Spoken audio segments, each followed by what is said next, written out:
দেখা যাচ্ছে? নেক্সট কবিতা, I felt a funnel in my brain, চেতনায় অনুভবী শেষকৃত্য। তার মানে কি? কি বলছে? চেতনায় অনুভবী বলতে কি? আমি অনুভব করি আমার অন্ত্যেষ্টিক্রিয়া। আচ্ছা দেখো, I felt a funeral in my brain, আমি স্বপ্নে দেখলাম আমার শেষকৃত্য হচ্ছে। ইন মাই ব্রেন, আমি চেতনায় অনুভব করলাম কি আমার যতগুলো কাজকর্ম আছে, অ্যান্ড মার্নার্স টু অ্যান্ড ফ্রো, আমি দেখলাম যে আমি যে মারা গেছি, আমার অন্ত্যেষ্টিক্রিয়া হইতেছে, তখন আমি দেখলাম যে আমার আশেপাশে এদিক ওদিক বিলাপকারীরা, বিলাপকারী বলতে কি যারা কান্নাকাটি করতেছে, তারা এদিক ওদিক ঘুরতেছিল।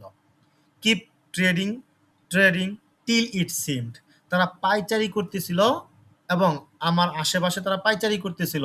টিল ইট সিম, যতক্ষণ না মনে হইল that sense was breaking through, শেষকৃত্য তোরে প্রাথমিক কাজ শেষ হয়। তার মানে যতক্ষণ তাদের মনে হইলো কি যে শেষকৃত্যের প্রাথমিক কাজ, মানে প্রাথমিক কাজ কোনটা? তাকে গোসল করানো, সাজগোজ, এটাই তো।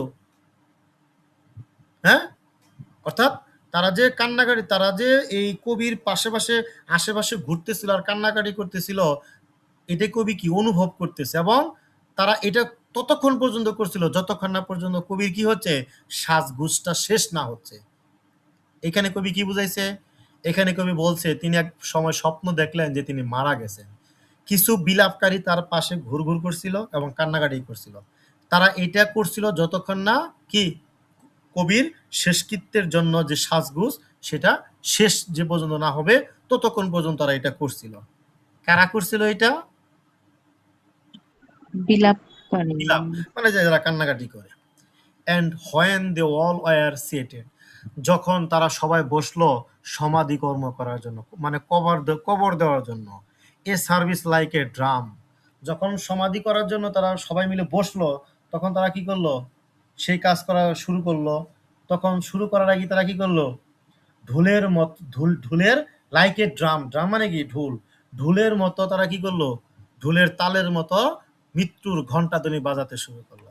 Keep beating beating till I thought, সেই ঘণ্টাধ্বনি বাস চলতেই থাকলো যতক্ষণ না আমার মনে হইল মাই মাইন্ড ওয়াজ গোয়িং নাপ, আমার চেতনা বিলীন হয়ে যাচ্ছে। এটা কার মনে হইতেছে? কবি কিন্তু মারা যাওয়ার পরে, কবি কিন্তু মারা যায় না, কিন্তু স্বপ্নে দেখতেছে সে মারা গেছে, এবং মারা যাওয়া অবস্থায় সে অনুভব করতেছে কি যে ঢোলের মতো তালের মতো সেই ঘণ্টাধ্বনি বাজতেই থাকলো যতক্ষণ না আমার চেতনা কি হয়ে যাচ্ছে, বিলীন হয়ে যাচ্ছে। তার মানে কবি স্বপ্নে দেখলো বিলাপকারী এবং অন্যান্য লোকেরা তাকে কাফনে জড়িয়ে ধর্মীয় বিধান মেনে কিছু পাঠ করার জন্য বসলো, কারণ এক এক ধর্মে এক এক কাজ। তারপর সমাধি করার জন্য কি করলো? শবের যাত্রা শুরুতে ঘণ্টাধ্বনি বাজানো হলো। শবের যাত্রা বলতে কি? মৃতদেহ নিয়ে যে যাত্রা, এই যাত্রার শুরুতেই তারা কি করলো? ঘণ্টাধ্বনি বাজাতে হলো। এই ঘণ্টা ধ্বনিটা কিসের মতো? মৃত্যুধ্বনি। ঘণ্টাধ্বনিটা কিসের মতো? ঢাকে ঢোলের মতো। কবি যেন শুনতে পেলেন সেই সুর বারবার তার কানে প্রতিধ্বনি হচ্ছিল। কবির চেতনা শক্তি পুরোপুরি অবচেতন হওয়ার পূর্ব পর্যন্ত তা বাঁচতে থাকলো। অবচেতন বলতে কি? কবি তো শুনতেছে যে ঘণ্টাধ্বনি বাজতেছে, যতক্ষণ না তার এই চেতনা বা জ্ঞান বা ব্রেনটা নিস্তেজ না হচ্ছে ততক্ষণ পর্যন্ত সে কি শুনতেছিল। কথা বুঝছো?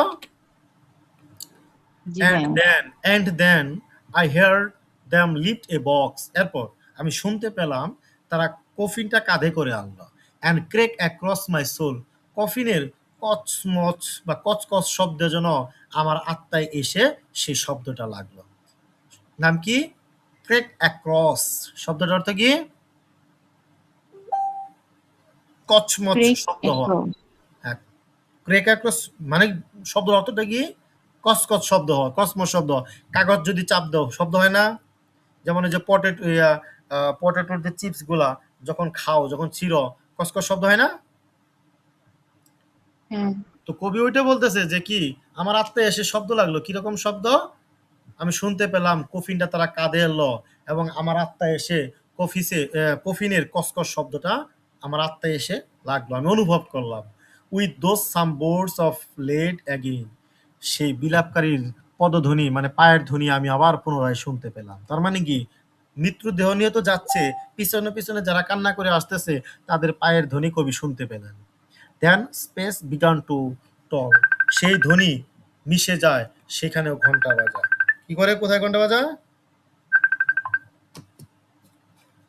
অর্থাৎ তাকে যে নিয়ে যাওয়া হচ্ছে সেখানেও ঘণ্টাধ্বনি বাজতেছে। কবি অনুভব করে বিলাপকারীদের কফিন কাঁধে তোলার শব্দ। তার মানে কবি তো কফিনের ভিতর শুয়ে আছে, কবি এটা অনুভব করতেছে যে তাকে বিলাপকারীরা কি করতেছে, তাকে কাঁধে উঠাচ্ছে। কবি সেই বিলাপকারীদের কথা বলছেন যারা তার আশেপাশে এক সময় কি করছিল, পায়চারি করছিল। কবি বুঝতে পেলেন তারা কফিনটা তুলে হাঁটা শুরু করলো। কবি অনুভব করলেন যে শবধারীদের পায়ের আওয়াজ যেন আকাশে মৃত্যুর ঘণ্টাধ্বনির মতো বাজতে শুরু করলো। শবধারী বলতে কারা? হুম, শবধারী কারা? শবধারী হচ্ছে যে যারা এই কফিন বহন করে, বুঝছো? হুম, শবধারী কারা?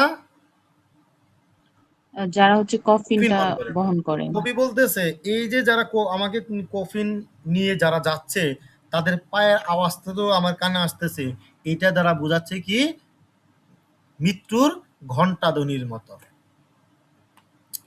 As well the heavens were a bell, স্বর্গের মাঝেও বেজে ওঠে সেই ঘণ্টাধ্বনি। অ্যান্ড বিং, এবং কি সব বেজে ওঠে সমস্ত সত্তায়, বাট অ্যান এয়ার, কিন্তু শুনতে পায় না কোনো মানুষ। শুনতে পায়, এটা তো কবি অনুভব করতেছে। কারণ আমরা জানি যে মানুষকে যখন কবর দেওয়া হয় তখন সে ভাবে যে আমাকে যেহেতু এরা আমাকে নিয়ে যাচ্ছে, কাঁধে করে নিয়ে যাচ্ছে, তাহলে হয়তো বা এরা আমার সাথেই যাবে। আবার কবরে যখন নামানো হয় ৪ জন ৩ জন নামে, তখন সে কি বলে, হয়তো বা আমার সাথে শুবে। এরকম জানো না তোমরা ঘটনা?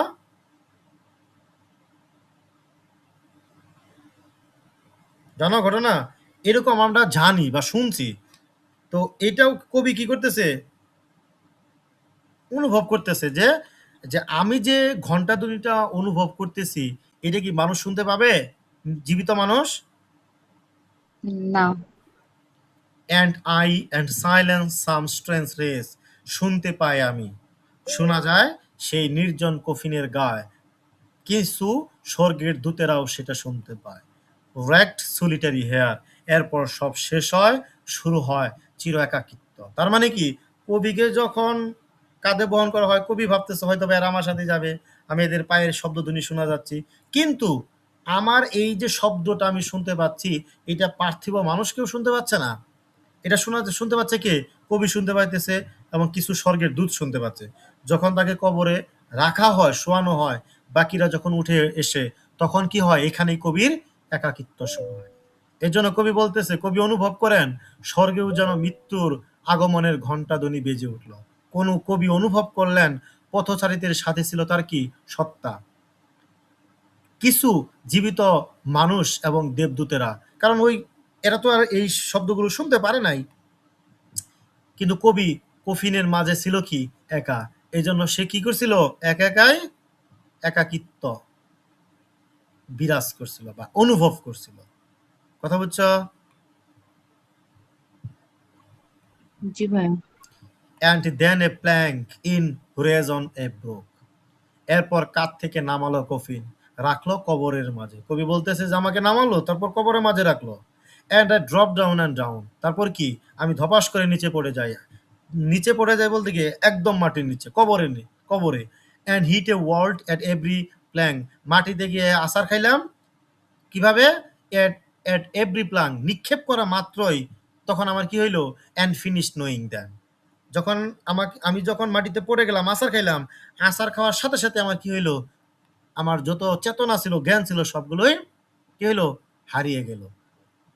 এরপর অর্থাৎ তুমি যখন স্বপ্নে দেখতেছো, স্বপ্নে ভালো একটা দেখতেছো, ভালো কিছু স্বপ্ন দেখতেছো, যদি তোমাকে কেউ গোতা দেয় স্বপ্নের ওইখানেই গোতা দিল, তখন তুমি কি স্বপ্ন দেখতে পাবা? না। তো কবি তো স্বপ্ন দেখতেছিল, যখনই ধপাস করে তাকে ফেলে দেওয়া হলো, নিক্ষেপ করা হলো, সাথে সাথেই কবি যে অনুভব করতেছিল কি, আমাকে নিয়ে যাওয়া হচ্ছে, আমি ঘন্টাধ্বনি শুনতেছি। যখনই তাকে কবরে নিক্ষেপ করা হয়, সকল চিন্তা ভাবনা, সকল চেতনা, সকল জ্ঞান তার হারিয়ে যায়। এই জন্য কবি কি বলছে, কফিনের ঢাকনাটা একটু আগলা করা হলো, খোলা হইল, কফিন এবারে কবর নামানো হলো। কবি অনুভব করলেন তিনি বিশাল উঁচু থেকে নিচে মাটিতে পড়ে গেলেন। কবিও তেমন স্বপ্ন দেখলেন, তার কফিনটা কবরে নিক্ষেপ করা হলো, আর তিনি গিয়ে মাটিতে আছাড় খেলেন। তখনই তার সব চেতনা অর্থাৎ তার স্বপ্ন ভেঙে গেল। ক্লিয়ার? জি ভাইয়া।